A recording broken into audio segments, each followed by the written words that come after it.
Bienvenidas, bienvenidos, bienvenides a esta sesión número 7 del Seminario de Innovación y Emprendimiento Social. El día de hoy vamos a revisar el tema de diseño de proyectos de impacto social. Voy a repartir la sesión en dos puntos específicos. La primera es entender el flujo de valor, el enfoque de valor de las organizaciones y el tema de la creación de proyectos, digamos, económicos, ¿no? Entonces, en este caso, a ver, dame un segundo, voy a cerrar. Ahí está, para que no suene mi chat. En este ejercicio, lo que vamos a hacer es vamos a explorar cómo es que podemos crear proyectos sostenibles, dependiendo del tipo de idea que tengan, si traen una empresa o si traen una iniciativa social, si traen a una asociación civil. Vamos a ver la manera en la que tenemos que encontrar el proceso de este balance entre un proyecto de negocio y un proyecto de impacto, ¿vale? Eso es lo que vamos a trabajar. Para los que no me conocen, me presento rápidamente. Yo soy Óscar Flores, yo soy el coordinador del Centro de Emprendimiento y Aceleración de Negocios de la Universidad Iberoamericana. Estoy actualmente coordinando con la maestra Sai este seminario de innovación y emprendimiento social, de innovación y emprendimiento social.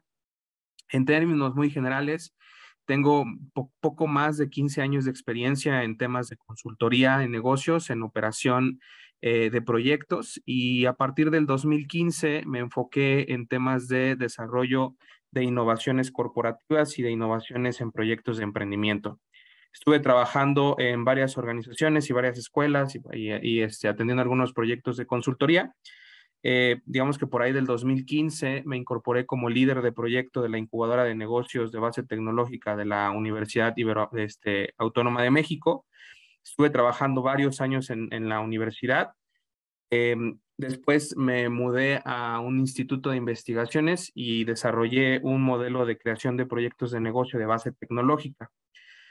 Me di cuenta que los proyectos de base tecnológica y los proyectos tradicionales o de tecnología intermedia como con una cerecita o algo así que los hacía distintivos. Y me di cuenta que esa cerecita en realidad era lo que movía precisamente todo el proyecto y era el impacto. En ese entonces, en el 2018-19, migro a desarrollar procesos y programas de formación en emprendimiento que pudieran incorporar proyectos de base tecnológica o proyectos tradicionales con esta perspectiva social. He brindado servicios de consultoría en diferentes organizaciones, entre las cuales está, por ejemplo, Hábitat para la Humanidad, que es una ONG. Para algunas compañías más chiquititas, por ejemplo, está Social Lab, que es una empresa de apoyo a emprendedores. Y bueno, me he encontrado ahí en varias universidades, en la UNAM, en el TEC, en la NAHUAC, y he trabajado en muchos procesos de formación, tanto de profesores como de emprendedores, ¿no? Entonces, mi camino actualmente aquí en el Centro de Emprendimiento está en pro de apoyarlos a definir proyectos empresariales que finalmente se vayan traduciendo pues, en estos proyectos sostenibles, ¿no? Dependiendo de la idea que tengan. Ahora, en particular en el Centro de Emprendimiento atendemos todo tipo de proyectos, ¿no? No necesariamente tiene que ser un proyecto de base social. Pues atendemos proyectos tradicionales de tecnología y obviamente son de muchísimo más interés para nosotros los proyectos que tienen un índole de impacto social. El centro está abierto. Si alguno de ustedes tiene algún interés por recibir alguna asesoría, alguna compañía o algún acercamiento, pues es bienvenida a cualquiera de ellas. Les voy a dejar mi correo electrónico al final. Y pues con esto me gustaría comenzar. Hago esta pequeña introducción un poquito para que vean desde qué perspectiva lo voy a dar. Primero que nada, me gustaría partir de la idea de qué diferente hay en estos tres conceptos, ¿no? ¿Qué diferencia hay entre una startup, una MIPYME y una compañía? Bueno, la verdad es que cada una de ellas puede considerarse con estructuras diferentes, complejidades distintas, inclusive con enfoques distintos.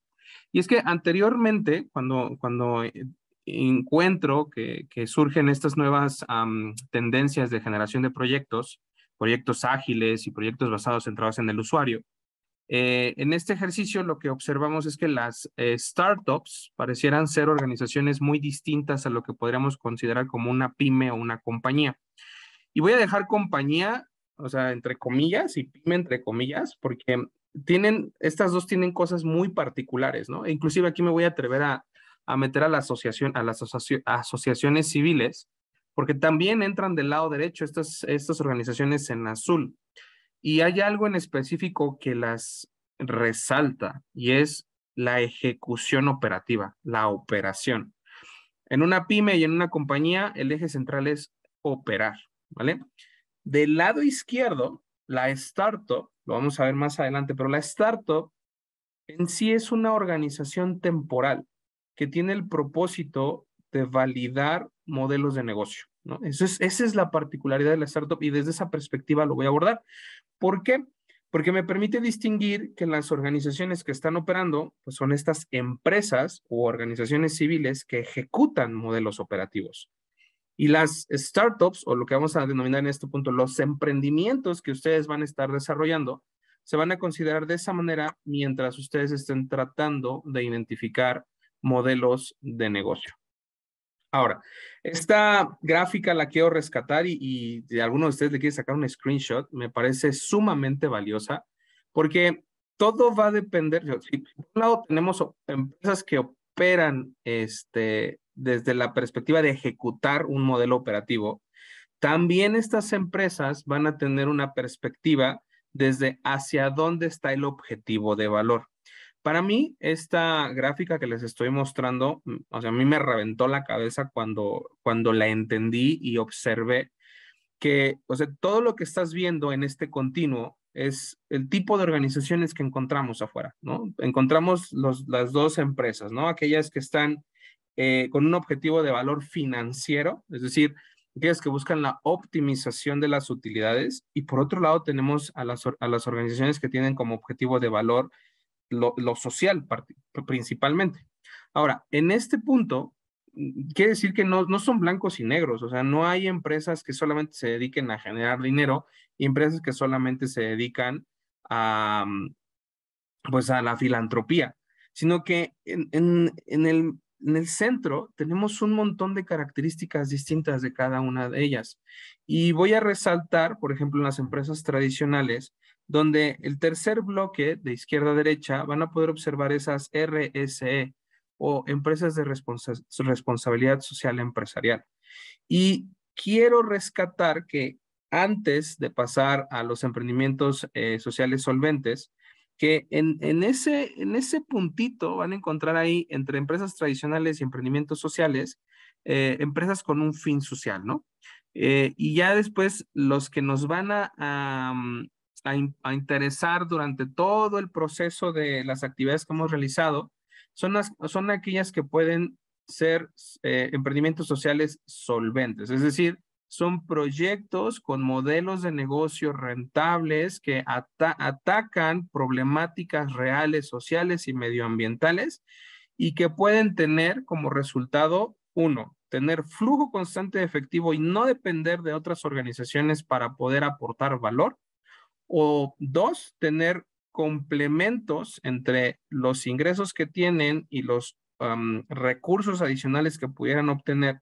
Y esto les permitiría, de alguna manera, continuar con sus operaciones, ¿no? Por ejemplo, ahí observamos una que dice potencialmente solvente, más del 75% por ingresos en actividades comerciales. También tenemos la otra que es la de superávit de utilidades, o sea, son empresas completamente independientes que no requieren de aportaciones adicionales para poder operar.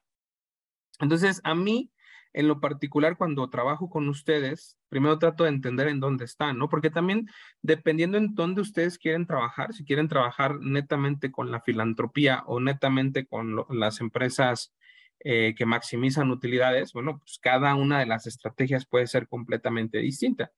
De hecho, si recordamos la primera sesión del seminario, cuando la maestra Sai nos mostraba su modelo de negocio de impacto, ella mencionaba que en particular con los emprendimientos sociales solventes, necesitamos tener al menos tres participantes. El primero de ellos es la comunidad y al centro del modelo de negocio, al centro va a estar la comunidad, va a estar quién va a salir beneficiado.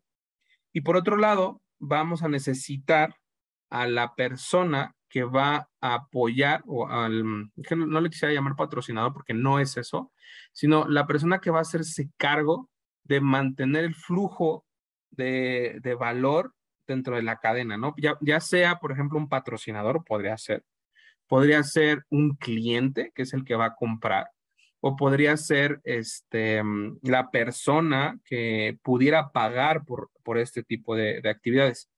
Y la tercera es el cliente, o sea, el usuario, el cliente o usuario, que si bien podría ser, por un lado, el patrocinador o este que está apoyando, el cliente o usuario es o el que está dispuesto a pagar por un producto o servicio, o aquel que va a utilizar la tecnología, o inclusive aquel que por resolver un problema específico va a pagar y lo va a incorporar y lo va a meter dentro de su cadena de valor. Entonces, tomando en cuenta que es la comunidad, una tercera parte que va a poder apoyar y el cliente y el usuario, haciendo pues, ¿qué podemos decir? Esta trinidad de participantes. Digo, no quiere decir que son independientes, ¿no? Un cliente puede ser un usuario, también el usuario puede ser un aportante, o sea, no están separados entre ellos, o sea, comparten ciertas actividades cada uno de ellos.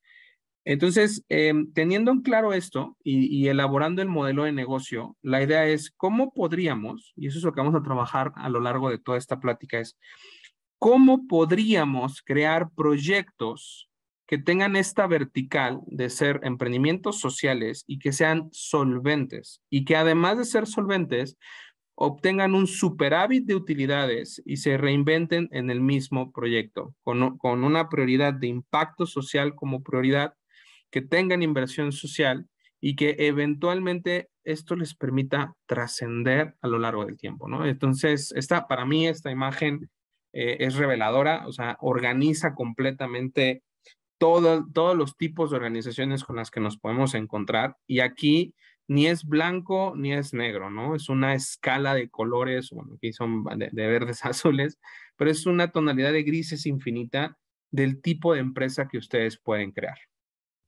Ahora, eh, si bien ya partimos de la idea de, por un lado, no, las startups y las empresas u organizaciones no son lo mismo. Segunda, estas empresas u organizaciones pueden tener un objetivo de valor financiero o de valor social. Ahora la pregunta es, ¿ustedes en dónde se están colocando? Esto quiere decir que cuando ustedes estén creando el proyecto, voy a traer a la mesa este modelo, no es mío, se llaman los tres horizontes de McKinsey. McKinsey menciona, no, perdón, McKinsey es una organización, una firma de consultoría de negocios, pero McKinsey menciona que cuando nosotros creamos proyectos, tenemos que pasar por varias etapas, ¿no? La 1, la 2 y la 3. Yo le estoy agregando ahí de mi cosecha las anteriores, porque ahorita van a entender cómo es que acomodo los horizontes de McKinsey en estas asíntotas que están superpuestas sobre una curva S. ¿Por qué? Porque McKinsey dice que el tercer horizonte es ese horizonte de futuro vago, que tiene poca estructura, pero que tenemos nociones de que hacia allá vamos a ir. En el 2 son aquellas que han sido o están en proceso de validación, se están experimentando, estamos probándolas, estamos tratando de entender si vamos a llegar hacia allá. Y la 1 son aquellas que ya estamos ejecutando. Al día de hoy tenemos estructura, tenemos procesos y hoy en día las estamos estructurando. Ahora, de manera gráfica, lo que trato de explicar es en verde van a estar las actividades que estarán enfocadas en la operación, en la ejecución. Entonces, tomamos a las compañías, a las pymes y a las organizaciones y las vamos a poner en estas tres columnas. Ok, entonces las organizaciones van a tener que encontrarse en el horizonte 1, 2 y 3. Ahora, cuando trabajamos este diseño de proyectos, me voy a ir a la curva S, que está al lado izquierdo. Y partimos de investigación y creación. Y después pasamos a crecimiento. Y en color rojo o coral, como lo ven en su pantalla, lo que van a observar es que en ese proceso partimos desde la utilidad. Y aquí igual podemos cambiar la palabra que está ahí, porque yo estoy hablando sobre la optimación financiera y social. Vamos a hablar ahí donde tengamos utilidad, vamos a cambiarle la palabra, vamos a hablar sobre valor social o valor financiero, ¿vale? Entonces, quiere decir que conforme vamos avanzando en esta gráfica, vamos incrementando el valor social o el valor financiero para los emprendedores. Y conforme va avanzando el tiempo o conforme estamos visualizando este plan de trabajo a lo largo del tiempo, nos vamos a encontrar con estas actividades de investigar, crear, crecer, operar, validar y visualizar, ¿no? Así los voy a dejar. O sea, a lo mejor se ve muy compleja la gráfica en sí, pero voy a dejarlos con esta idea de este es el camino que ustedes van a seguir si quieren emprender socialmente. Ahora, muy importante, cuando el día de ayer que tuvimos la plática con la maestra Sastre, ella nos habló sobre los objetivos del desarrollo sostenible y las metas de estos objetivos, de los SDG. Y aquí yo pondría en el H3 esos objetivos, porque específicamente en la plática surgía la incógnita de, oye, ¿cómo sé cuándo es suficiente? ¿Cómo sé que ya llegué? ¿Cómo sé que lo estoy haciendo bien? Y ella menciona, es que todo depende del objetivo que te hayas propuesto y de las metas que hayas tenido. Y precisamente en H3, en el horizonte 3, es donde los vamos a encontrar. Punto cero, o sea, lo que vamos a ver hoy es desde cero. Vamos a ver en cero y nos vamos a ir posiblemente a crecimiento. Posiblemente lleguemos un poco a crecimiento. Ahora, entonces, del lado izquierdo tenemos a las startups, del lado derecho tenemos a las organizaciones o a las empresas que ejecutan modelos de negocio. Ahora, ¿por qué los distingo? Bueno, menciono que en este proceso de creación de empresas tenemos que distinguir entre operar y diseñar o investigar. ¿Qué es lo que nos han dicho? Bueno, nos han dicho que los proyectos de emprendimiento nacen de una idea. O sea, tenemos una idea y decimos, bueno, esto creemos que puede funcionar. Si le echamos ganas y lo trabajamos, podemos obtener ese resultado que estamos buscando. Y conforme vamos encontrando el negocio, pues se supone que la idea sería, bueno, si tengo una idea, estructuro todo y pues llego al negocio y lo opero. Pareciera ser muy sencillo, ¿no? Digo, pues, sería increíble que todos pudiéramos hacer este tipo de actividades. Sin embargo, en la práctica no es así. Hay una gráfica súper interesante de un autor que se llama David Bland, y David Bland menciona que en realidad emprender, pues no es así de sencillo, ¿no? Es como, hay una maraña, hay toda una vertical de incógnitas alrededor de todo el proyecto, y terminamos encontrando cierto nivel de estabilidad en el proceso de creación hasta que tenemos un modelo de negocio funcionando. La diferencia es, del lado izquierdo, no sé quién es mi cliente, no sé a quién voy a apoyar, no sé cómo lo voy a apoyar, no sé cómo lo voy a hacer, no tengo ni idea de nada. Del lado derecho, tenemos completa certeza de cómo va a funcionar el proyecto. Sabemos quién es el cliente, qué le vendemos, cada cuánto le vendemos, cuánto dinero podemos obtener de esta operación, sabemos a quién vamos a apoyar, cuántas personas podemos apoyar, qué impacto vamos a obtener. Entonces, esta gráfica nos permite distinguir estas dos verticales. Ahora, tomando en referencia lo que comencé mencionando sobre la diferencia entre una startup y una organización o una empresa, pues esta gráfica me permite decir, a ver, del lado izquierdo está la startup y del lado derecho está la organización en ejecución. Del lado derecho ejecutan, del lado izquierdo investigan. Ahora, cuando estamos realizando estas actividades, la idea principal es que podamos hacerlo gastando la menor cantidad de dinero. Y conforme nosotros vamos adelantando hacia la claridad de la ejecución de tu modelo de negocio, el riesgo relacionado con el dinero que estás colocando debería reducirse. Desde el lado izquierdo, graficamos el monto de inversión con el que iniciamos y el lado derecho, el grado de incertidumbre. Entonces, primero, observen cómo cuando iniciamos un proyecto de negocio, la idea es que hagamos pequeñas inversiones hasta obtener cierta claridad del modelo. Y mientras vamos avanzando, el riesgo de fracasar o de cometer errores que nos puedan hacer perder mucho dinero o perder el foco del proyecto o no alcanzar los niveles de impacto que estamos buscando, se van creando de esta manera. Entonces, esta gráfica me encanta porque me permite decirles, a ver, en dónde están parados, qué es lo que deberían de hacer y cómo lo deberían de buscar. Ahora, si combinamos estos ejercicios y hacemos un zoom in al proceso de cómo las organizaciones operan, esta es la magia de cómo podemos incorporar la innovación social dentro de las organizaciones. Es decir, ustedes, si ya pertenecen a una cooperativa, si ya pertenecen a una empresa social, si ya están trabajando en una asociación civil, ustedes están en el horizonte 1. Están en el horizonte donde están operando, están realizando actividades del día a día y están trabajando como saben trabajar. En el horizonte 3 van a estar estas ideas que ustedes van a querer realizar, estos proyectos que van a querer traer, estos sueños o estas invitaciones de ambición que quisieran para la propia organización. Y en el horizonte 2, en donde nos arremangamos y nos ponemos a trabajar, porque nuestra labor en el horizonte 2 es validar que esos proyectos puedan incorporarse a nuestro horizonte 1. Lo explico de esta manera porque en términos, o sea, organizacionales empresariales sería, en H3 tienes tus proyectos de futuro, en H2 los estás verificando y en H1 los estás operando. Eso es lo más sencillo que podemos hacer para visualizar en dónde estamos materializando la innovación y desde dónde viene.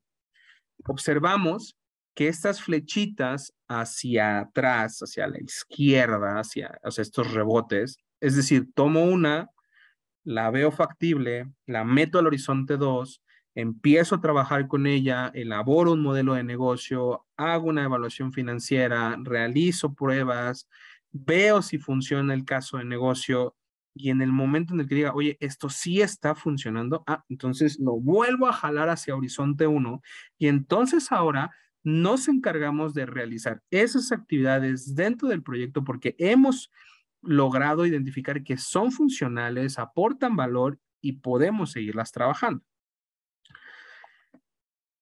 Ahora, ¿cómo es este proceso cuando lo trabajamos dentro de sus organizaciones? O sea, estoy tratando de mediar entre si están dentro de la organización o están creando un proyecto. Bueno, todo depende del tamaño del elefante que tengan, ¿no? Mientras un elefante sea muy grande, una organización sea sumamente grande, muy difícilmente va a poder dar esos pasos. Es decir que sea imposible, para nada. Pero que los pasos van a ser más como de francotirador, van a ser más puntos específicos, ¿no? Entonces, observen cómo esta gráfica nos permite identificar en dónde sus organizaciones se pueden incorporar en el proceso de innovación. A ver, el fin último es que una organización, fíjense, del sueño que tenemos, ¿no? El fin último es que una organización sea capaz, ya sea empresa o ya sea una asociación civil, sea capaz de crear sus propios proyectos con modelos de negocio rentables o que haga un tipo de actividad de scouting de proyectos, de modelos de negocio, hagan algo que mencionamos que es como el M&A, que es como la fusión o la adquisición de las compañías. Eso se crea del lado derecho con los venture capitals que podrían crearse, son como grupos de inversionistas corporativos que están buscando crear proyectos, comprar proyectos o fusionarse con proyectos, ¿no? Ese es el plus ultra al que pudiéramos llegar. Pero a ver, si su organización apenas está tentando el camino o ustedes apenas están viendo cómo incorporarse, pues hay actividades muchísimo más básicas, ¿no? Del lado izquierdo podrían encontrar en esta vertical los patrocinios, ¿no? Y esto lo voy a dejar un poquito como, a ver, cuando trabajamos con organizaciones, pues patrocinamos algunos eventos, apoyamos a algunos emprendedores, no sé, los ayudamos con algo, ¿no? Con algo de valor. Pero en el siguiente paso, que ya es más ensuciarse las manos, pues estamos trabajando en hackatones, en retos, en bootcamps. Entonces estamos activamente desarrollando soluciones para clientes específicos, problemáticas específicas. Y si Si avanzamos en ese ejercicio, contamos con laboratorios de innovación e incubadoras corporativas. ¿Cuál es el propósito?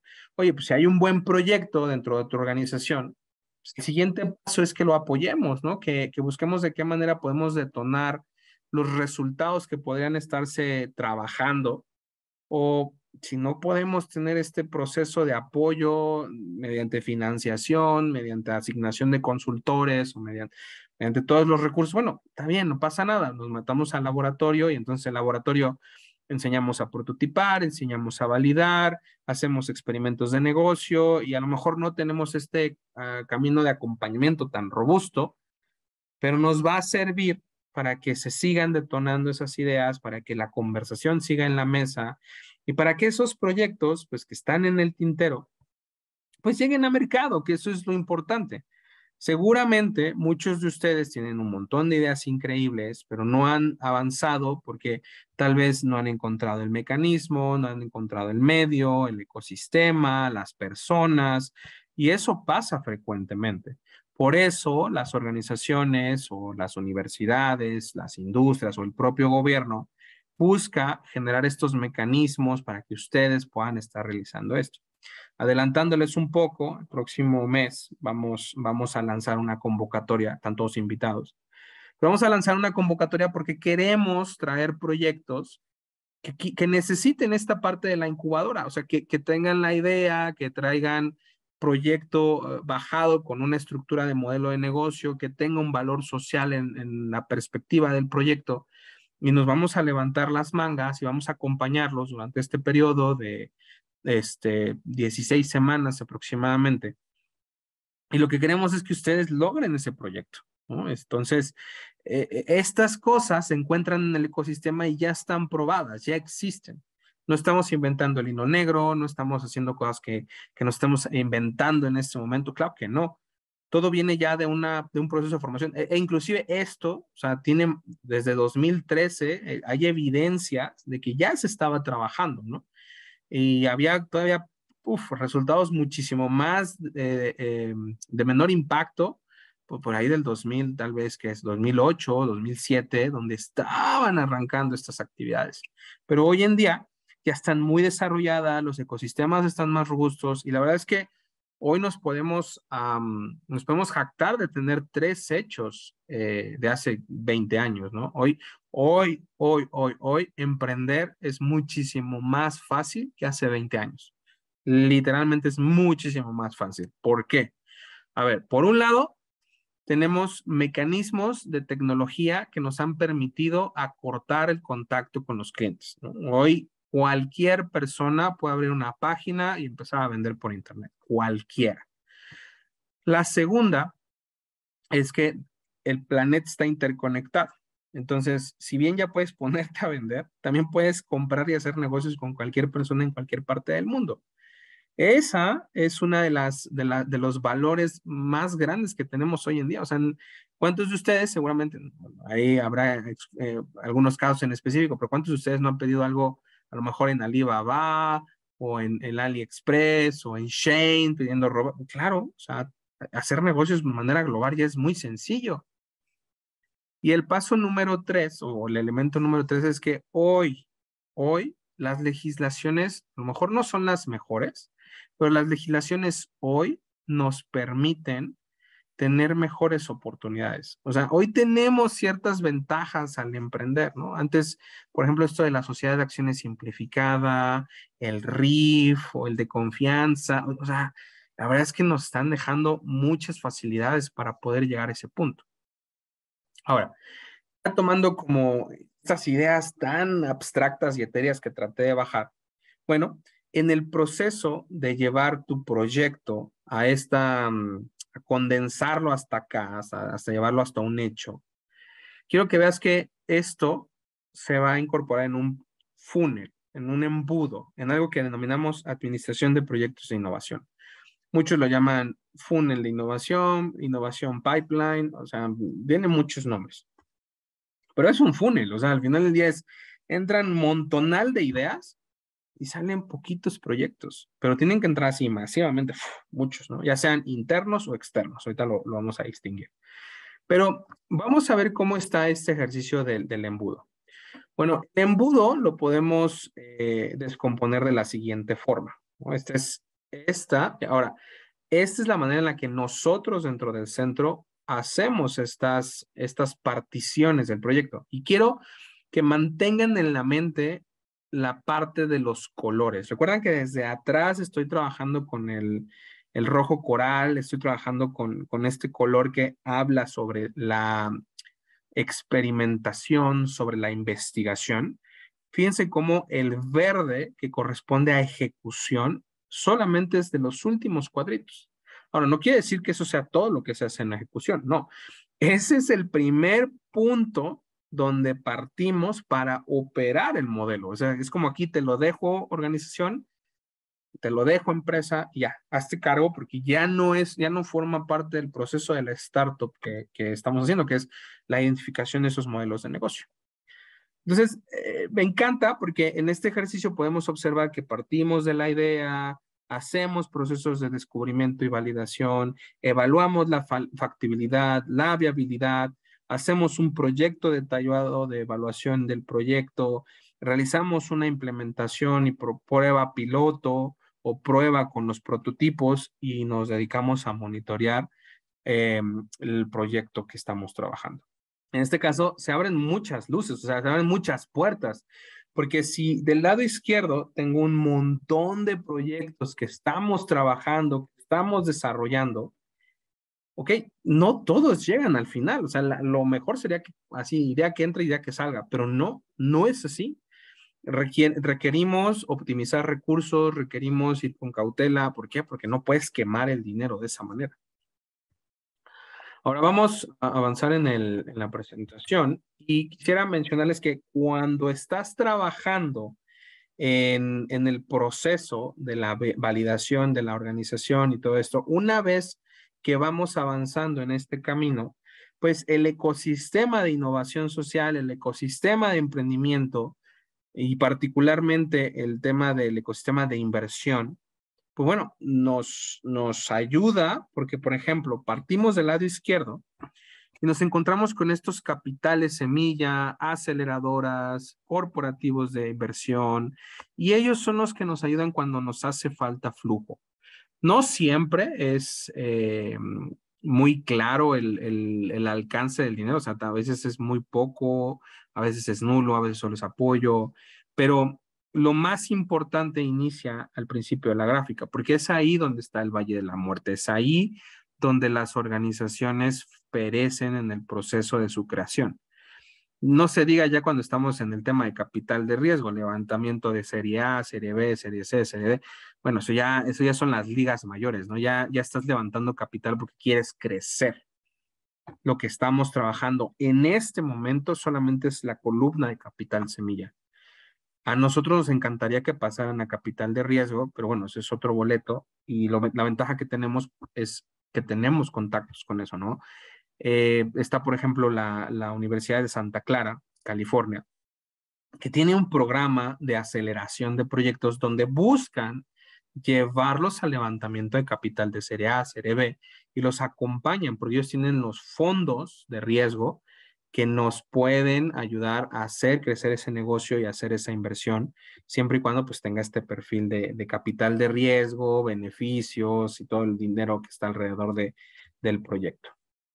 Ahora, cuando ustedes inician el proceso de creación de su proyecto, tenemos que tener como principio básico de entender, a ver, ¿qué es lo que va a ocurrir si nosotros creamos este proyecto de negocio y no funciona?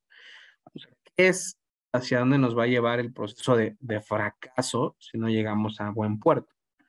Bueno, cuando estos proyectos inician, la idea primordial es, bueno, primero, si no identificamos una clara necesidad a resolver en el mercado, así sea el mejor producto que hayas fabricado, si no tiene una necesidad clara a resolver, muy posiblemente el proyecto no funcione.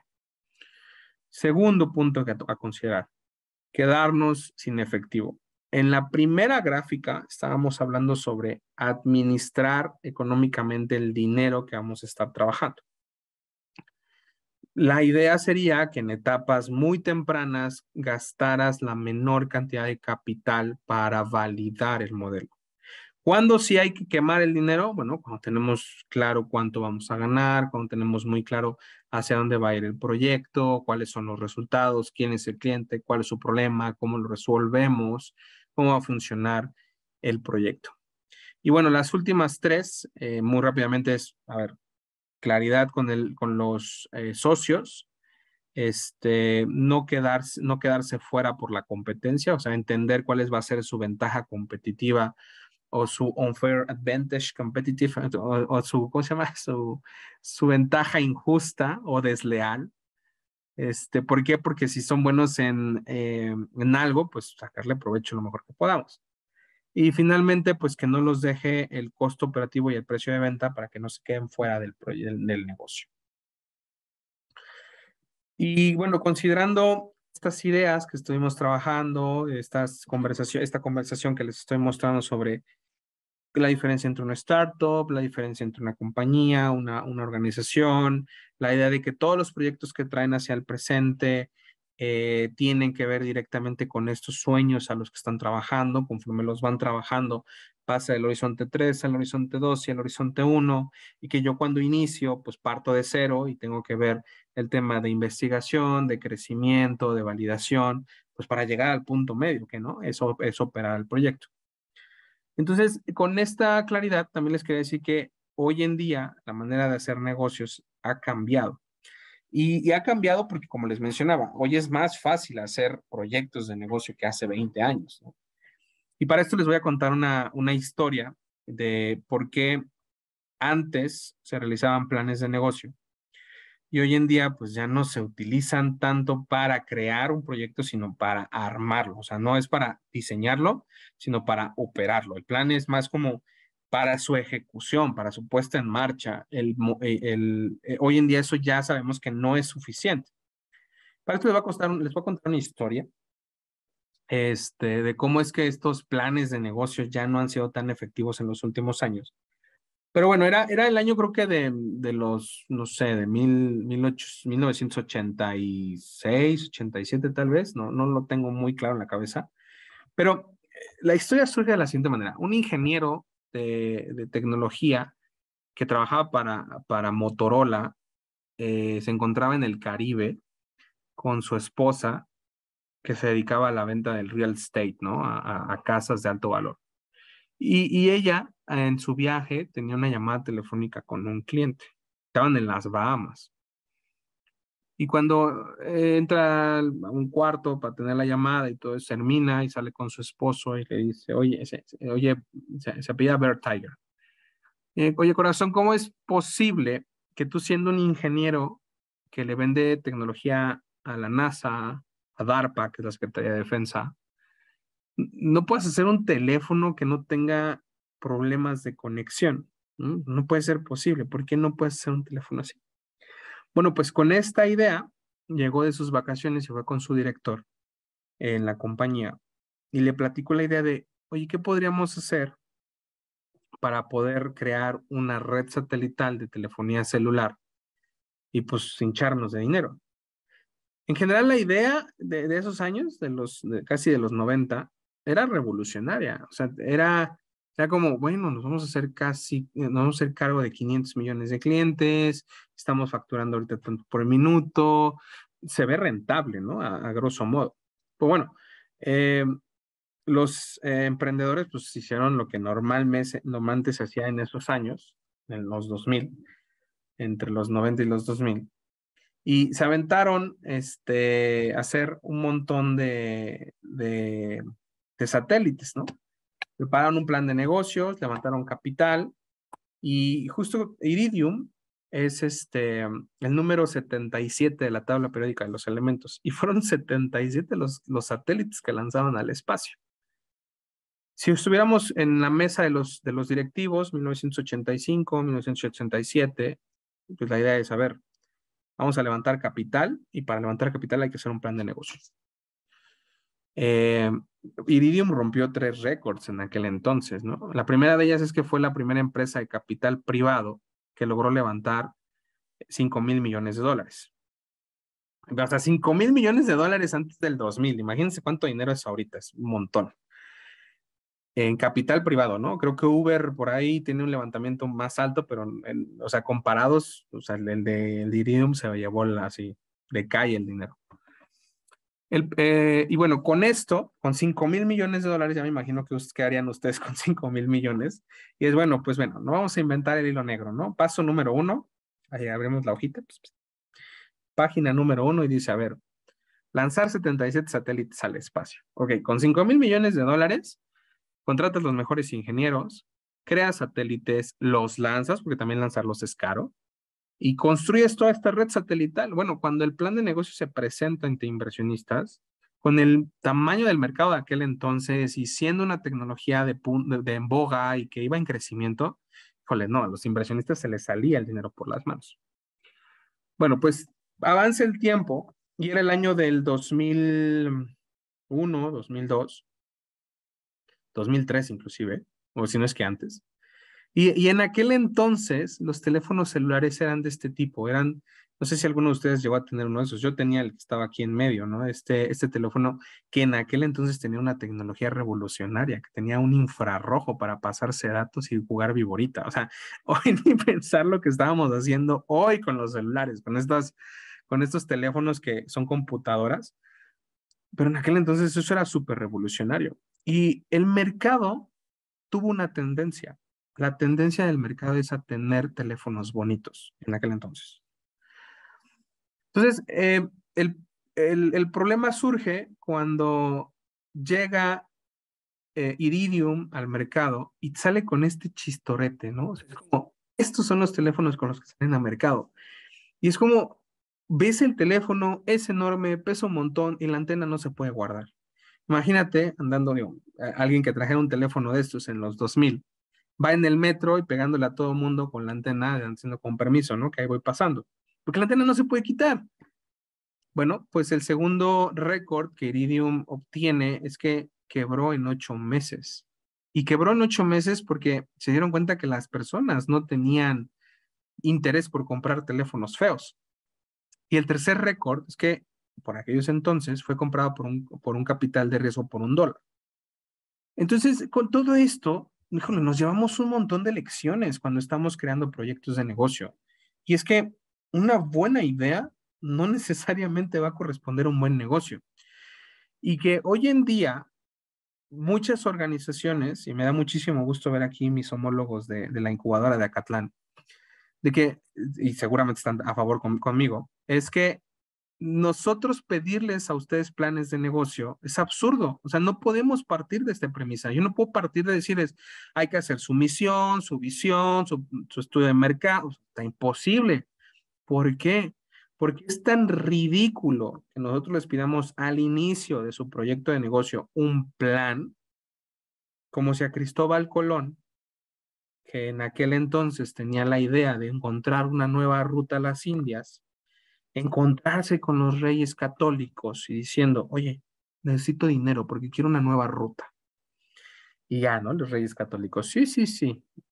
Pero antes de darte un solo centavo, lo primero que necesito, Cristóbal, es que me vayas a la Biblioteca de Madrid, leas todos los libros de navegación y trabajo marítimo y me hagas un plan de ruta que diga qué vas a encontrar, cuántos días vas a tomarte, cuántas personas vas a llevarte, cuántos barcos vas a necesitar. Es más, necesito que me digas cuál va a ser la tasa del Producto Interno Bruto de España cuando encuentres la nueva ruta. O sea, por Dios santo, pedirle eso a Cristóbal Colón, ese señor, o sea, estaba confundido. Bueno, es más, no estaba ni confundido, estaba profundamente confundido. Pobrecito, o sea, no llegó a una nueva ruta a las Indias, descubrió un nuevo continente, ¿no? E inclusive murió sin saber que había descubierto un nuevo continente. Entonces, pedirle a Cristóbal Colón que haga un plan de ruta de navegación, pues es ridículo, porque no existe evidencia de nada de lo que él quería hacer. Hoy en día, caso contrario, es muy sencillo decir, oye, vamos a zarpar, vamos a ir a tal lado y vamos a llegar, no sé, un ejercicio sencillo, ¿no? De Alaska a Rusia, ¿no? Estados Unidos a Rusia. Ah, pues es súper sencillo. Sabemos cuánto dura la ruta, cuáles son los kilómetros, la temperatura, el clima. Sabemos que hay dos islas entre ellas. O sea, muchas cosas de las cuales tenemos certeza. Claro, hoy en día es muy fácil hacer esas declaraciones, pero en aquel entonces, ¿no? Y lo mismo ocurre con los proyectos de negocio hoy, ¿no? Ya sean proyectos sociales o proyectos centrados en el valor, ¿no? Centrados en el valor, por ejemplo, tenemos a Kavak, ¿no? ¿Quién iba a pensar que una empresa que se dedicara a vender carros por internet, pues iba a romperle a todas las concesionarias de autos usados y les iba a dar en toditito? ¿Por qué? Porque hay ciertos supuestos que atacaron muy bien, ¿no? La primera de ellas es cuando tú vas a una agencia, pues estás asumiendo de que la agencia va a sacar provecho de tu compra o que la gente no es honesta, que decía mi papá en aquel entonces, le metió una manita de gato. A ver, y dice Kavak, a ver, es muy diferente que yo le meta una manita de gato a que yo pague 20,000 pesos por reacondicionar el auto, que es cosa muy distinta. Ok, la manita de gato cubre esos errores, el mantenimiento y la reacondicionamiento corrige esos errores de procedencia. Con esto, lo que nos llevamos de lección, yo creo que es una de las enseñanzas más grandes que nos podemos llevar de Iridium, y es que tu modelo digo, tu producto, o sea, o tu negocio, no es el producto que vendes, ¿no? O sea, tu proyecto no es tu producto. Tu negocio es todo un modelo de negocio alrededor de lo que estás vendiendo, de tu cliente, de tus socios, o sea, es todo el modelo de negocio, porque no es vender teléfonos y dar servicios de internet. O sea, toda una comprensión completa de cómo va a funcionar el negocio, es todo un modelo. Ese es tu negocio, esa va a ser tu organización de impacto, ese va a ser el proyecto que va a cambiar el mundo, porque es sostenible, porque tiene claro cuál es el cliente, a quién está apoyando, hacia dónde va, qué productos y servicios está ofreciendo, qué problemáticas está atacando. Claro, desde ahí estamos partiendo, ¿no? Desde ese punto, ya si queremos incorporar aquí los elementos que hemos visto en las sesiones anteriores, con lo que hemos visto de Jessica, con lo que hemos visto de Paola, con lo que hemos visto a lo largo de cada una de las pláticas, centrarnos en cómo va a funcionar el modelo de negocio es lo que nos va a interesar, ¿no? Esta conversación la podemos recordar de palabras de Paul, que nos estuvo hablando de musas de metal, de la conversación de Paulina, que nos estuvo hablando de Lady Meche. Pues claro, o sea, no era el bálsamo el negocio, era todo lo que viene alrededor del proyecto de reincorporación al sector productivo a estas mujeres que querían reincorporarse. O de Paul, pues no necesariamente es el tener pláticas de integración y aceptación personal. O sea, Paul sigue trabajando en encontrar ese modelo de negocio porque sabe claramente qué hacer. Lo que ahora necesitamos saber es cómo esto podrá ser sostenible. Bueno, en resumen, pues solo hace falta que una de las hipótesis de ese plan de negocio que había hecho o sea, había hecho Iridium o había pensado Cristóbal Colón, ¿no? De decir, pues voy a una nueva ruta a la cine. Solamente hace falta que una de las hipótesis no sea válida para que todo sea papel mojado. Así, no sirve para nada. Y como tal, en este ejercicio, lo que trabajamos es esta frase. Me encanta utilizar esta frase porque esta es con la que queremos trabajar con ustedes, con la que trabajamos en el diplomado, con la que trabajamos en las pláticas, con las que trabajamos en las mentorías, en los programas de incubación. A ver, evitemos momentos iridio. ¿Y qué es eso? Bueno, cuando ustedes fabrican un producto o servicio y después te das cuenta que nadie, absolutamente nadie, lo quiere, ¿no? Recordemos estos elementos de por qué fracasan las startups. Pues es porque no encuentran un problema a resolver, o sea, qué van a encontrar en el mercado y cómo lo van a resolver. Entonces, en resumen, partimos de la idea, pasamos de la investigación, obtenemos todas las evidencias de cómo va a funcionar nuestro negocio y ahora sí nos lanzamos a operar el proyecto. Entendemos claramente todas esas hipótesis con las que vamos trabajando y ahora se vuelven hechos que nos permiten hacer estadística, predicción, planeación inclusive del proyecto y terminamos operando un negocio, ¿no? Ya sea una organización, una empresa, una pyme, o sea, en todas sus variantes, ¿no? Modelos de negocio. Y el modelo principal que utilizamos, eso es como referencia porque es una herramienta didáctica, pues es el modelo de negocio de Alexander Osterwalder. Esta herramienta nos permite entender en 9 bloques cómo el proyecto va a funcionar, ¿no? Cómo es esta imagen vívida de cómo va a funcionar el proyecto, del plan del modelo de negocio. Imagínense la siguiente imagen, ¿no? O sea, por un lado, seguramente alguno de ustedes ha comprado algún mueble en alguna tienda como Walmart o como Sam's, o sea, cualquiera de ellas, y de repente ve un librero o ve una mesa y de repente ve una fotografía muy bonita del mueble sobre una caja. Y en esto dicen, oye, no se vería mal en la sala, no se vería mal en el cuarto, no se vería mal en la cocina. Vamos a comprarlo. Llegan a casa, abren la caja y lo primero que encuentran es las piezas, sí, pero también encuentran un instructivo. Bueno, si yo tomara como referencia el modelo de negocio y explicárselos, a ver, cuando ustedes fueron al supermercado y vieron una foto, ese era el modelo de negocio. Cuando ustedes llegan a casa, abren la caja y sacan las piezas y el manual de instrucciones, ese manual de instrucciones es el plan de negocios. Si se dan cuenta, ambas herramientas son valiosas. La primera me permite entender cómo va a funcionar ese mueble que compré y la segunda me da los pasos que yo debo de seguir para poder llegar a ese mueble que estamos creando. Entonces, esa herramienta como tal es valiosa. Sí, el plan es valioso, pero así de valioso es el plan como valioso es el modelo. Son herramientas complementarias. Y el modelo de negocio nos ayuda a reducir 3 riesgos asociados a cómo va a funcionar el proyecto. Estos riesgos normalmente los vemos con más calma y a más detalle a lo largo de las sesiones de trabajo, pero en general son 3: deseabilidad, factibilidad y viabilidad. Son las 3. Eh, estas 3 distribuidas en el modelo se enfocan de la siguiente manera. La primera, que tiene que ver con la deseabilidad, la azul, nos ayuda a reducir el riesgo de encontrar si hay clientes que estén interesados en la propuesta de valor. Tengo un producto o un servicio, hay un problema, una necesidad, hay una persona interesada y esa persona es la que me va a comprar. El segundo riesgo es el riesgo verde, que es el riesgo de factibilidad, ¿vale? Y la factibilidad está enmarcada en si existe la posibilidad de que nosotros seamos capaces de crear, construir y entregar el valor al cliente. Ese es el tema de factibilidad. Y terminamos con el tema de viabilidad económica.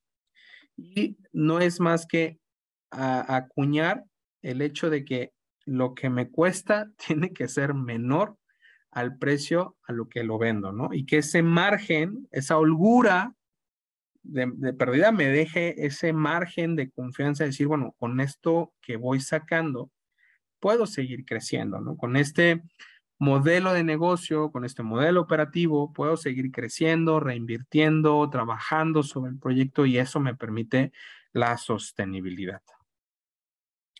¿Y cómo puedo saber si será exitoso, si el proyecto va a poder avanzar? Pues tenemos que validarlo. No es suficiente con solamente crear el proyecto, no es suficiente con tener el modelo de negocio, claro que no. Es necesario realizar validaciones directas en el mercado. Y para esto, ahí si quieren sacarles un screenshot, porque esta imagen es muy, o sea, está súper enriquecida, inclusive puede considerarse confusa, pero la voy a explicar. Y con esto voy a cerrar mi intervención.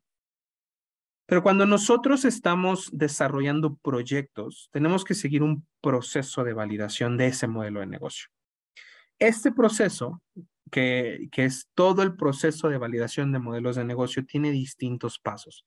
Estos 6 pasos, lo vamos a ver uno por uno, pero estos 6 pasos, lo único que tienen el propósito de obtener es de esas curvas y filas y líneas enredadas, es tratar de desmenuzarlas poco a poco para poder lograr y obtener los resultados en hechos de lo que vas a estar haciendo y cómo vas a generar dinero y cómo va a operar el proyecto de negocio.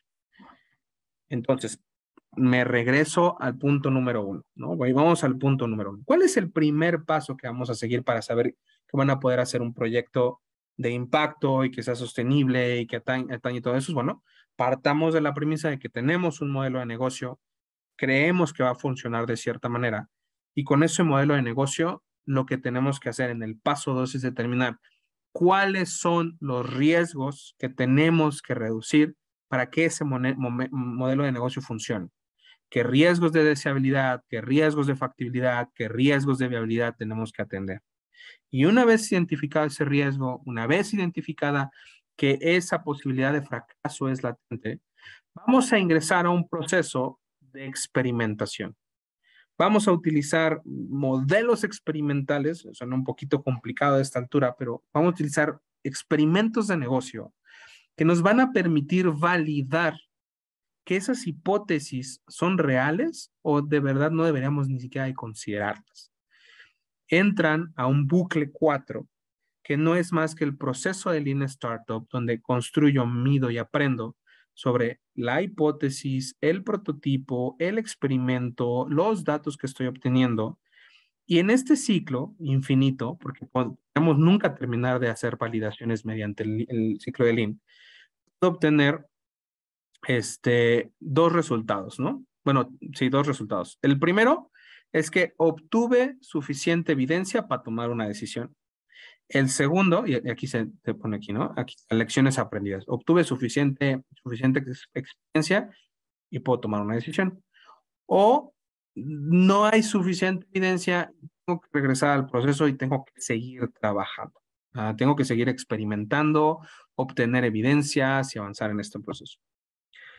Ahora, cuando tengo suficiente evidencia, tengo dos opciones, la 6 y la 6 negativa, ¿no? O la 6 negativa porque nos regresa el flujo.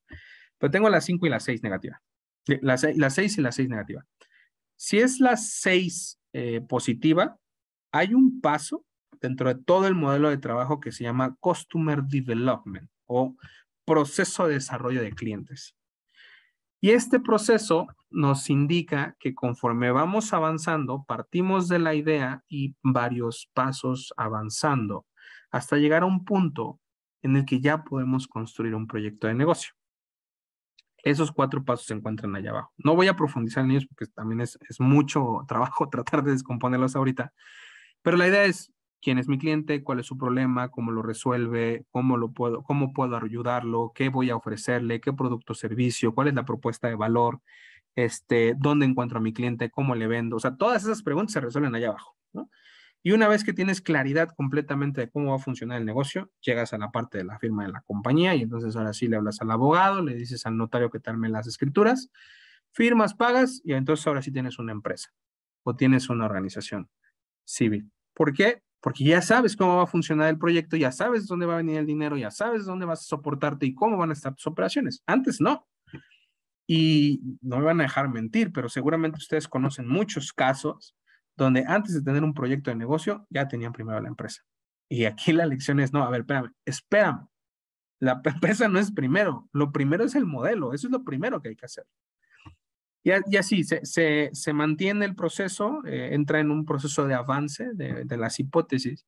Y en el 6 negativo es, donde estés parado, el 6 negativo dice, bueno, la hipótesis tal vez no se rechaza, o tal vez se acepta, o tal vez podemos asumir que va a funcionar de esa manera.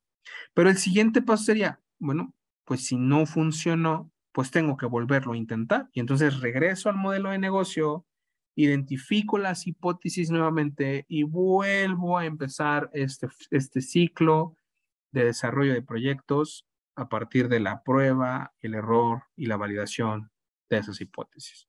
Yo creo que me gustaría quedarme con esto, me gustaría dejar en la mesa el ejercicio de la reflexión de esta es la manera en la que nosotros creemos que los proyectos de negocio que vamos a estar trabajando es como ustedes podrían alcanzar la meta, como ustedes podrían construirlo. Podrían comenzar levantando la mano o si pudieran por favor regresar, digo, si pudieran por favor escribir sus preguntas dentro dentro del chat. Bueno, voy a entrar aquí, ¿eh? A ver, ¿puedes repetir los 3 riesgos del modelo de negocio? Ok, vamos de regreso con la pregunta de Marco. Son 3, Marco, A ver, son tres. El riesgo de deseabilidad, el riesgo de factibilidad y el riesgo de viabilidad, ¿no? De esos tres riesgos, uno es, ¿existe un cliente? La segunda es, ¿lo puedo hacer? La tercera es, ¿puedo ganar dinero de esto? Esos son los tres riesgos o las tres preguntas que tendrías que responder con estos riesgos asociados. Y a ver, tenemos abierto para Héctor. Héctor, Buenas tardes. ¿qué tal, Héctor? Buenas tardes. Bien, no, primero felicitarte por la exposición, la verdad es que muy clara, pero acá igual entré un poquito avanzada, pero me llama la atención en cómo, una vez que se tiene este modelo, en el caso de ustedes, cómo se inicia el proceso para que tomen a la empresa. Esa sería la primera pregunta. Todos nosotros nos ha costado mucho trabajo. Hemos entrado en varios pitch, pero me gustó estas comparaciones o analogías que hiciste de decir, oye, pues, tanto Iridium como hablaste de Cristóbal Colón, y eso la verdad es que me pega mucho porque es cierto, ¿no? Quienes estamos batallando con este tema de poder atraer la atención de inversionistas, cuando ya tienes todo un desarrollo desde hace tiempo invirtiendo, y que el poder atraer a esos clientes te implica también inversión. Entonces de repente la gran mayoría nos dicen, bueno, es que algunos te hablan de más y otros de menos usuarios, pero dicen, pues es que necesitas tener tantos clientes o tantos usuarios pagados. Pero de repente es tan amplio eso que tú dices, bueno, es que si ya los tengo pagados, como para qué querría que que le invirtieras, ¿no? Si los voy a poder lograr, no sé, 1000 clientes pagados o facturar tantos millones. Ok, si puedo hacer eso, si llego a lograr eso, porque estamos trabajando en ello, ya para qué querría yo levantar capital.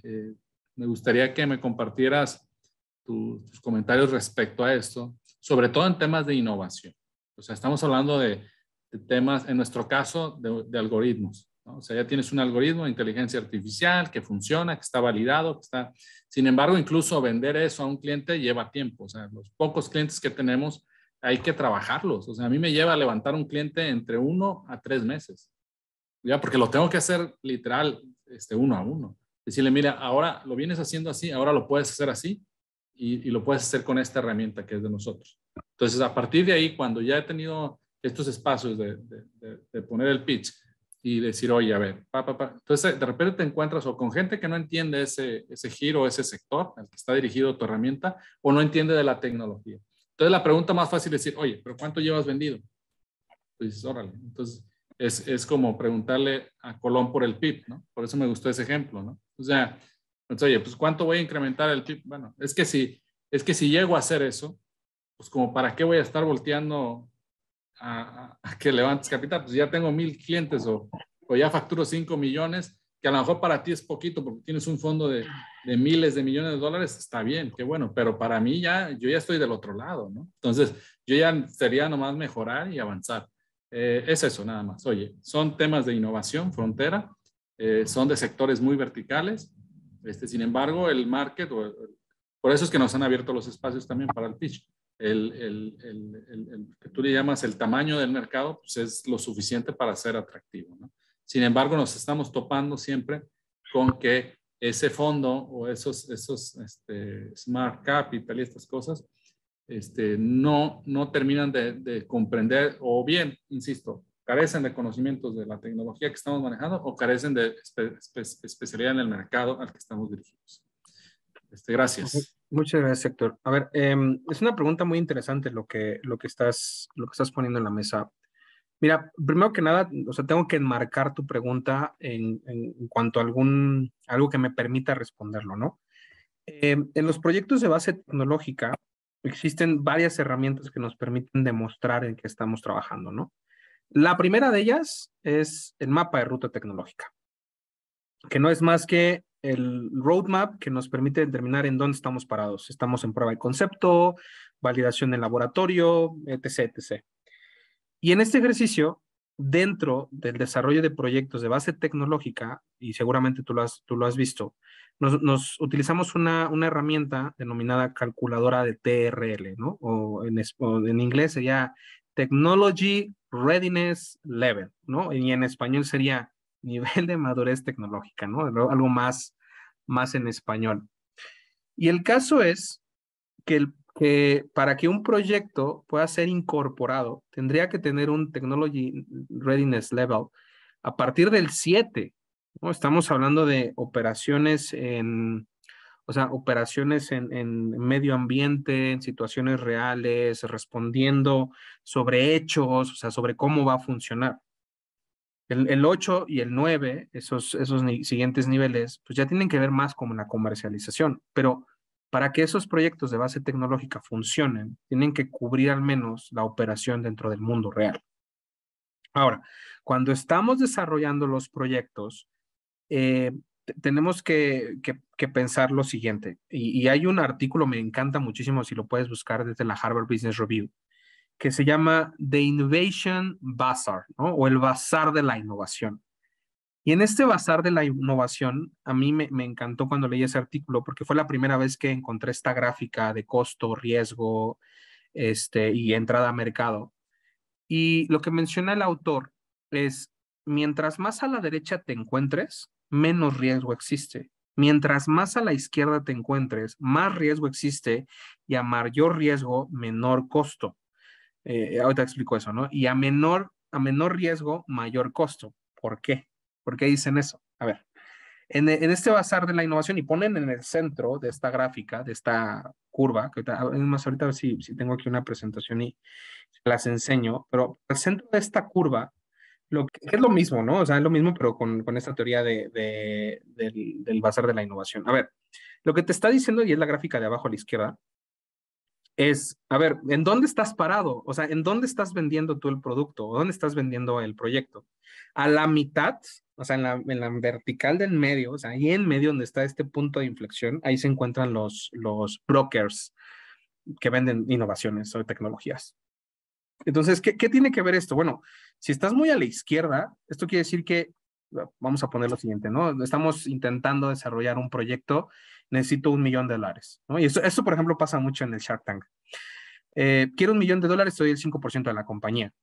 A ver, 5%, $1,000,000, estás diciéndome que la empresa vale 20 millones. O sea, ¿con qué razón?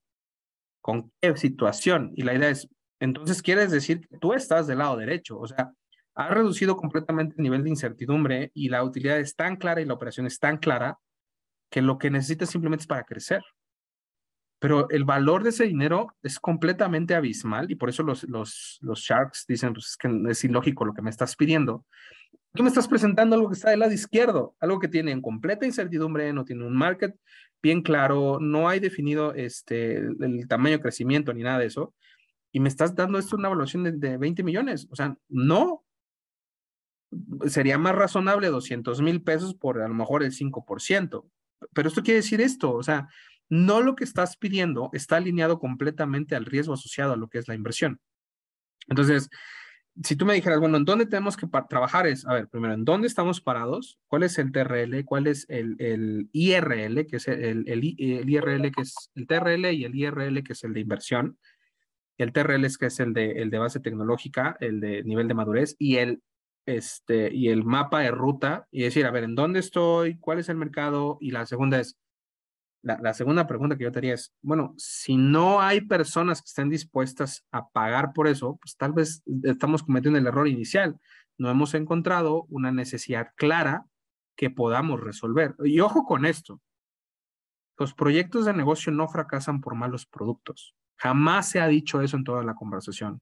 Fracasan porque no han encontrado una necesidad a satisfacer en el mercado. Entonces, esto, digo, yo sé que es muchísimo más complicado que simplemente darte esta explicación, pero esto lo hacemos a lo largo de un modelo de incubación. O sea, en la Ibero aquí tenemos un modelo de incubación, yo me encargué de hacer este modelo. Este modelo está basado en 8 fases, o sea, son fases muy sencillas de entrada y validación. O sea, cada una de ellas te lleva a lo largo de hacer estas validaciones, de encontrar la idea, validar el mercado, entender la competencia, definir el modelo de negocio, definir la propuesta de valor, identificar al cliente, validarlo mediante los experimentos y en el caso de que esté formado, mejorar ese modelo de negocio. O sea, es como ahorita lo estamos trabajando. Esto se hace mediante el proceso de incubación de empresas de la universidad. Lo llevamos a cabo de manera independiente con cada uno de los proyectos, con los consultores que están aquí con nosotros. Y bueno, eso es lo que estamos trabajando ahorita, ¿no?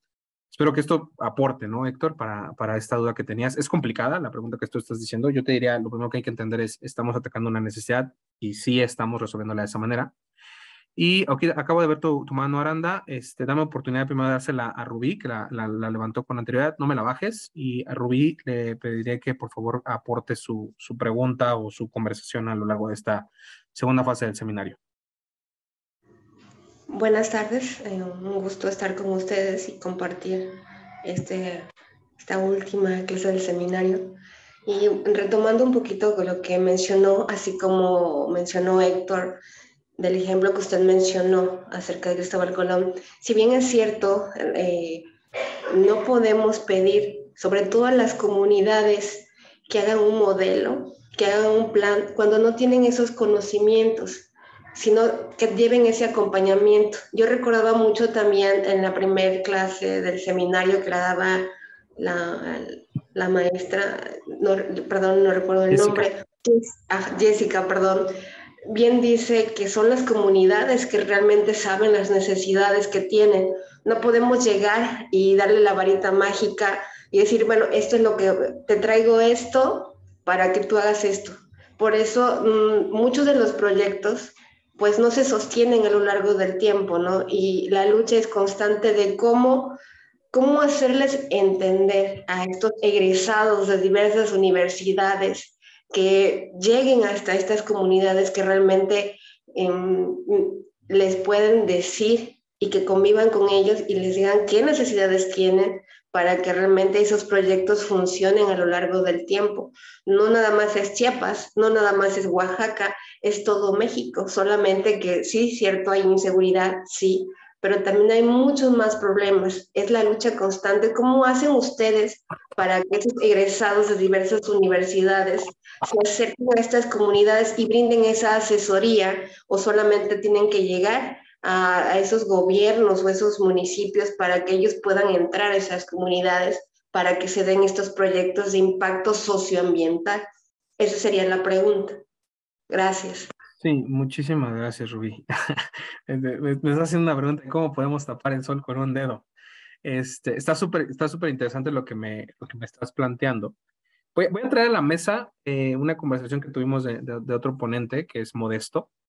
De hecho, Modesto por ahí anda en el chat, no sé si nos está acompañando el día de hoy Modesto, pero, o sea, Modesto activamente ha trabajado con esas comunidades. Inclusive Modesto, o sea, forma parte de la universidad porque es estudiante de la maestría que tenemos y pertenece al CIES. Y bueno, el CIES, que es un centro de estudios para la economía social y solidaria de la universidad. Ellos se encargan de resolver esos problemas. Pero a ver, lo primero que hay que hacer es, nosotros no vamos y atendemos a cualquier persona, nosotros vamos y atendemos a las personas que levantan la mano y dicen, yo necesito ayuda. ¿Por qué? Porque rompemos la primera barrera de, ok, eres consciente de que necesitas ayuda. Esa es la primera, esa es la primera más complicada, esa es la barrera principal.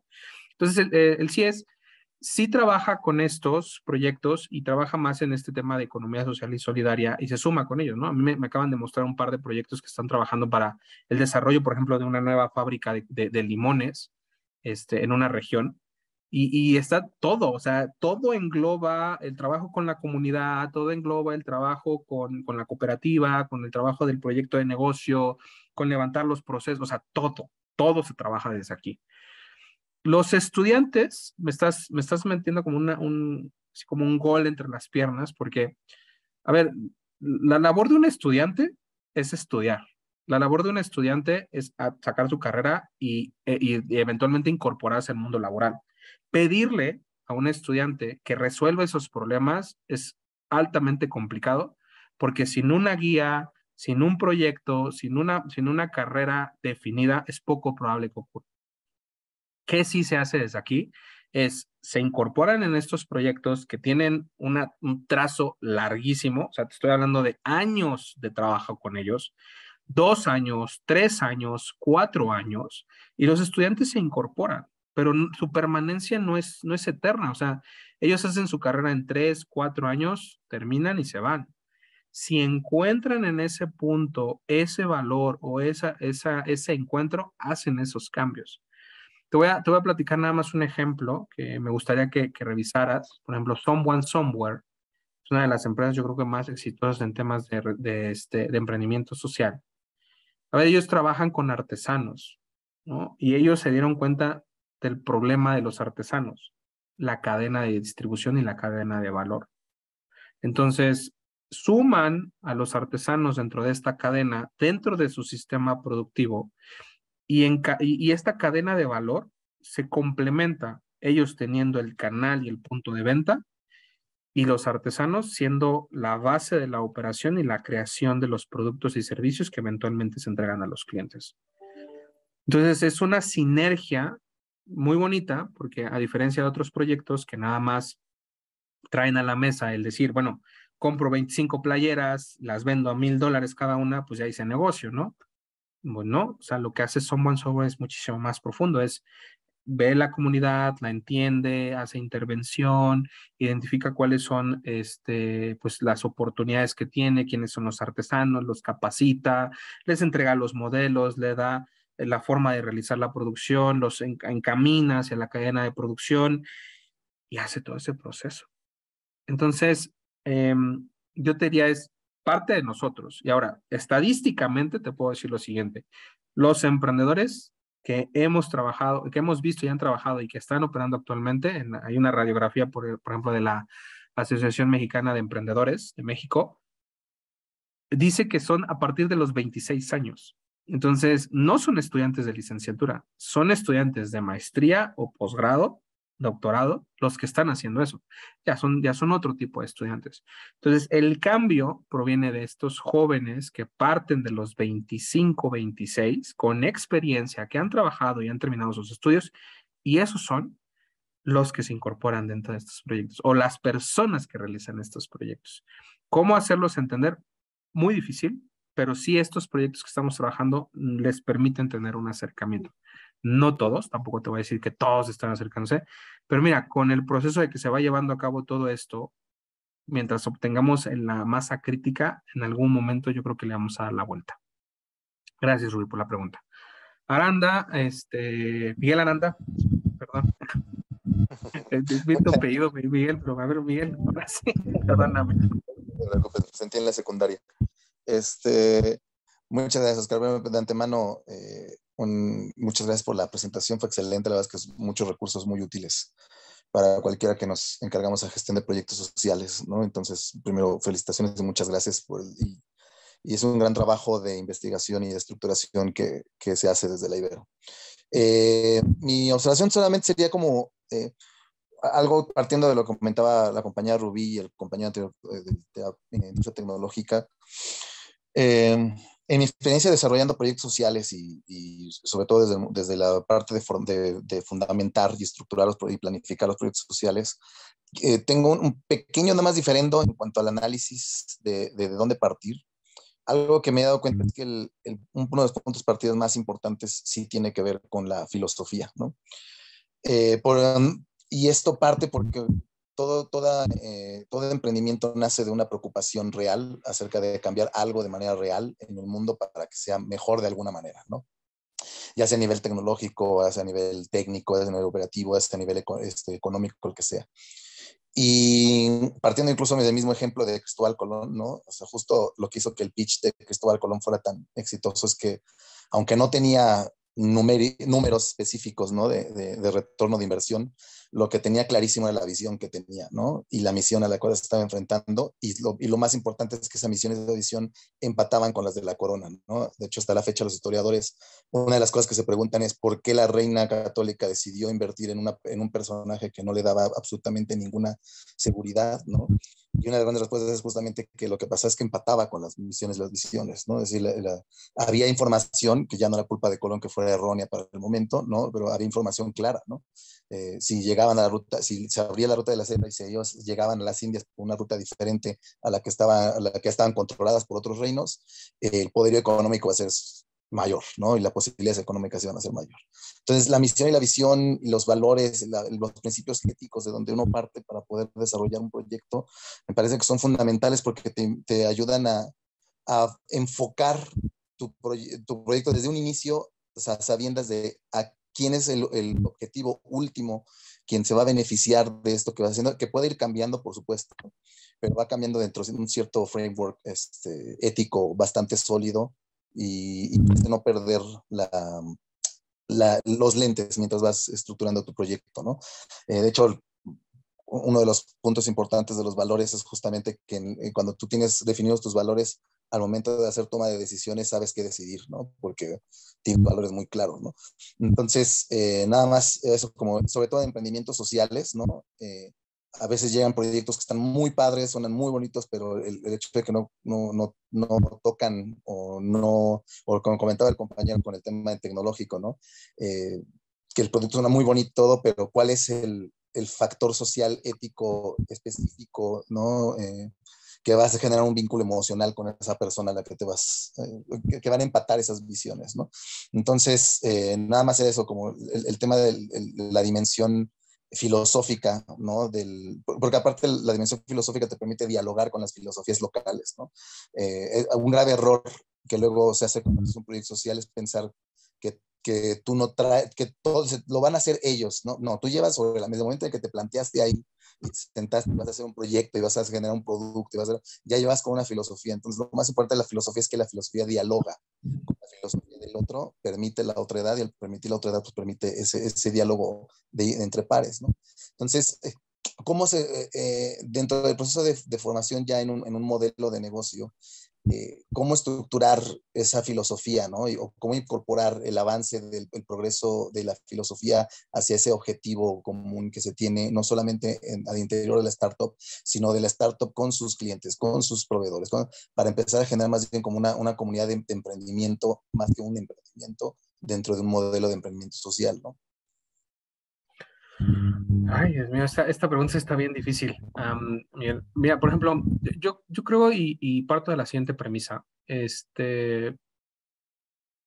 La primera, la idea inicial es cómo nace el emprendimiento, ¿no? ¿De dónde nace? ¿Nace de una necesidad del emprendedor? ¿Nace por un espíritu de convicción? ¿O nace simplemente por un deber hacer del proyecto? O sea, y ahí es donde creo que vamos a partir de ahí, ¿no? De quién es el emprendedor con el que estamos trabajando. A ver, existen muchísimos tipos de emprendedores dentro de todos los trabajos que estamos haciendo y esto me lleva a la siguiente premisa, ¿no? Algo que por ahí decía Rubí, ¿no? De cómo llegamos a esas comunidades. Y es que a veces, por ejemplo, inclusive estas comunidades requerirían a lo mejor apoyo con algunos proyectos productivos, o sea, y que son parte primordial, ¿no? Del apoyo a estas pequeñas localidades, ¿no? Los proyectos productivos. Pero no me gustaría confundir el desarrollo de estos proyectos productivos con el desarrollo de los proyectos de emprendimiento social. Porque no sé, y a lo mejor aquí ya peco de desconocer todo ese nivel, pero yo entendería que el emprendimiento social tiene que cubrir todas las aristas, ¿no? Tener la capacidad de apoyar en todos los aspectos, tanto por el bien de la comunidad, como por el bien del cliente, como por el bien de la tercera persona interesada y conglomerar esos intereses para un fin último, ¿no? Que podemos llamarlo a lo mejor el último fin del proyecto, que es a lo mejor mejorar la calidad de vida de la región, no sé, del norte de Oaxaca, en la región, no sé, cerca de Puebla, ¿no? O sea, estoy tratando de dejarlo ahí. Entonces, es complicado el hecho de decir desde dónde nace tu proyecto, porque digo, tampoco voy a juzgar a los emprendedores y le voy a decir, es que eres un cerdo capitalista que lo único que quiere es dinero. Pues bueno, cada quien es muy libre de hacer lo que tenga en mente y el respeto por lo que pueda hacer, pero la pasión de traerlo hacia acá es tal vez el primer ejercicio de tener esta conversación de decir, a ver, si vas a hacer un proyecto, está en estos caminos que podemos seguir, ¿no? Esta gráfica de la gráfica del objetivo de valor de la empresa, ¿no? O sea, y literalmente hay emprendedores que dicen, es que yo no soy una filantropía, o sea, yo necesito vender para poder generar impacto. Y otros que dicen, a ver, pues es que yo no soy filantropía, yo necesito generar dinero para dar trabajo. Entonces, la verdad es que discutir en cuanto al objetivo de valor de la organización, o sea, no sé en qué punto se desvirtúa el hecho de que, o sea, emprender por sí solo ya es un acto de beneficio social. O sea, desde el hecho de dar empleos y dar estas capacidades a otras personas que sin este proyecto de negocio no existiera, pues desde ahí estamos, o sea, estamos apoyando al proceso económico. O sea, emprender por emprender ya por sí solo trae este impacto. Te lo digo, o sea, esto es como desde el punto de vista en donde yo lo podría argumentar, ¿no? Y llegar a ese último fin, te voy a platicar algo que me pasó en este año. Conocí, por ejemplo, varios centros de emprendimiento, uno en particular en Estados Unidos. Y cuando traían los proyectos de negocio, o sea, algo bien interesante, todos los proyectos de emprendimiento social estaban fuera de Estados Unidos.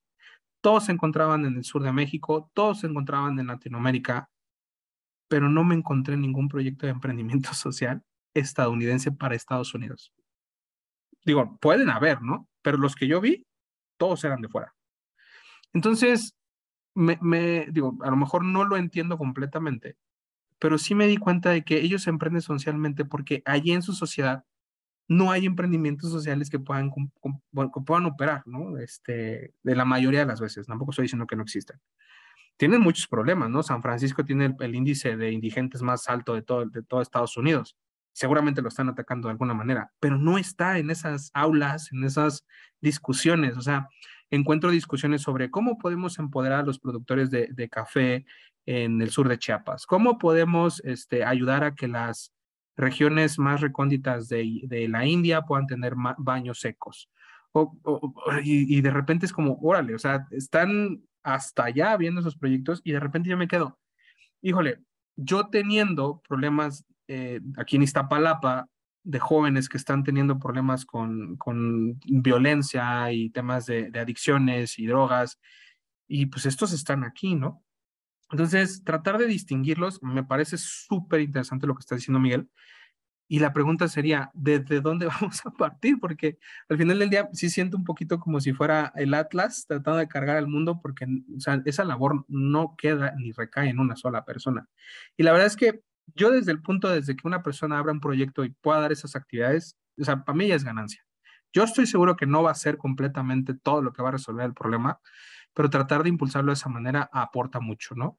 Y el final es, o sea, tener muchos proyectos de negocio que estén centrados en todo eso. O sea, simplemente con el trabajar del cambio de mentalidad de las organizaciones a ser flexibles, a ser centradas en el empleado, a la propuesta de valor del empleado, a mejorar la calidad de vida. O sea, no sé si a ti te tocó, Miguel, pero a mí, o sea, sí llegué a ver situaciones de explotación laboral, o sea, en compañías que tienen alto valor. Y eso es como, o sea, ¿en qué momento llegamos en esta situación? ¿No? Y ahorita se está hablando de eso, ¿no? Empresas que ahorita tienen actividades de esclavitud laboral en este contexto. O sea, no nos necesitamos ir tan lejos como para decir, a ver, en la Ciudad de México pagan una miseria a un egresado, ¿no? 6,000 pesos y pues a ver que con eso se rasque. O sea, desde ahí estamos partiendo que todos los problemas así encontrados, y me parece increíble la pregunta que estás haciendo, y yo por Dios que quisiera tener la respuesta, me parece increíble, y yo creo que lo vamos a ver en la siguiente plática que vamos a tener contigo, ¿no? Nos vas a dar el próximo mes, que por ahí están preguntando si es la última sesión. No, no es la última sesión, faltan 3, la siguiente es de Miguel, la siguiente le toca a Miguel. Pero está buenísima esa pregunta que me hiciste. Y la verdad es que me agrada mucho que este tipo de aportaciones se puedan colocar dentro del seminario, porque al final del día son parte de lo que queremos promover en la universidad y que hablemos de esto, ¿no? A ver, desde aquí tenemos estos problemas, ¿no? El vecino tiene los problemas o yo los tengo en mi casa, entonces sí es muy importante tomar en cuenta que tenemos todas esas perspectivas. Muchas gracias, Miguel. Tengo aquí a Mar. No. Mar, no entendí tu pregunta. Dice, ¿y los emprendedores de estos proyectos eran estadounidenses? Ah, no, no, ya entendí. A ver, Mar, los emprendedores de estos proyectos no eran estadounidenses. eran de los países. O sea, ahí, por ejemplo, vi Someone Somewhere, que es mexicano, y estaba ya presentando proyectos.